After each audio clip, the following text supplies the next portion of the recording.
Assalamualaikum warahmatullahi wabarakatuh. Perkenalkan, saya Ahmad Jamaldin dari Universitas Pamulang. Tujuan video ini dibuat untuk memenuhi tugas rekayasa perangkat lunak.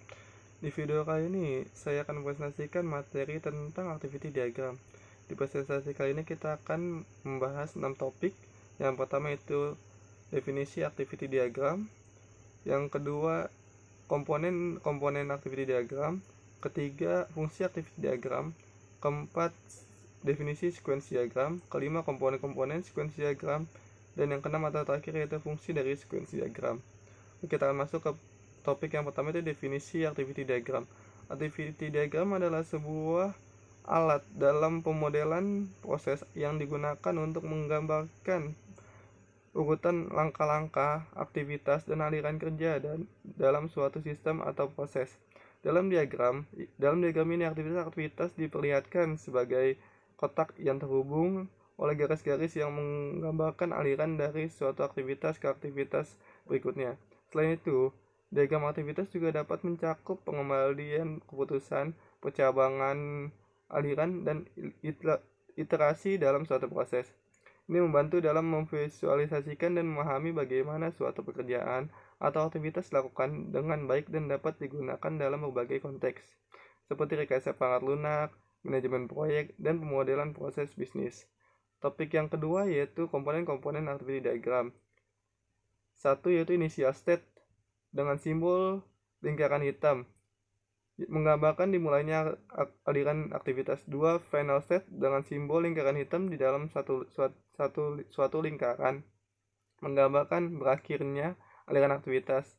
Yang ketiga itu activity dengan mode simbol persegi panjang tanpa sudut, menggambarkan aktivitas yang dilakukan dalam suatu aliran. Yang keempat itu decision dengan simbol wajik yang menggambarkan pilihan, kondisi atau cabang-cabang aktivitas tertentu. Yang kelima itu transition dengan simbol panah yang berguna untuk menghubungkan antar komponen. Topik yang ketiga yaitu fungsi activity diagram. Satu yaitu menampilkan urutan pada sistem. Kedua yaitu membantu mempermudah memahami proses secara keseluruhan. Ketiga, activity diagram dibuat berdasarkan beberapa use case diagram. Keempat itu menggambarkan proses bisnis dan urutan aktivitas dalam sebuah proses. Topik yang keempat itu definisi sequence diagram.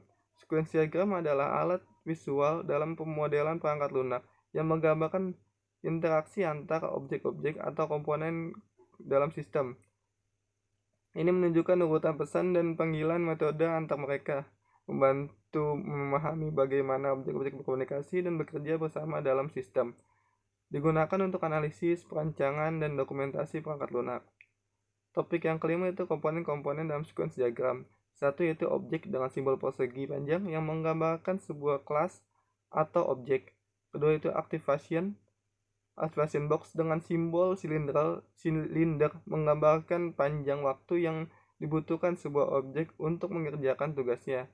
Ketiga yaitu actor dengan simbol stickman yang menggambarkan pengguna yang berinteraksi dengan sistem. Yang keempat itu lifeline, simbol garis putus-putus dari atas ke bawah yang menggambarkan garis hidup sebuah objek. Yang kelima itu message dengan simbol panah yang menggambarkan pesan atau interaksi antar objek.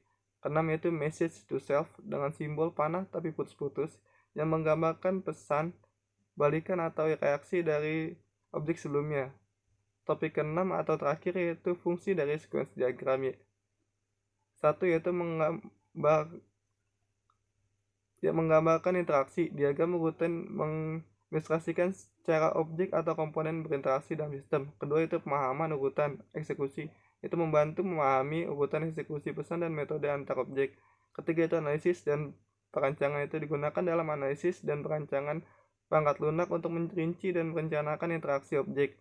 Sekian video kali ini. Apabila ada kesalahan dalam pengucapan ataupun materi yang saya sampaikan, saya minta maaf. Wabillahi taufiq wal hidayah. Wassalamualaikum warahmatullahi wabarakatuh.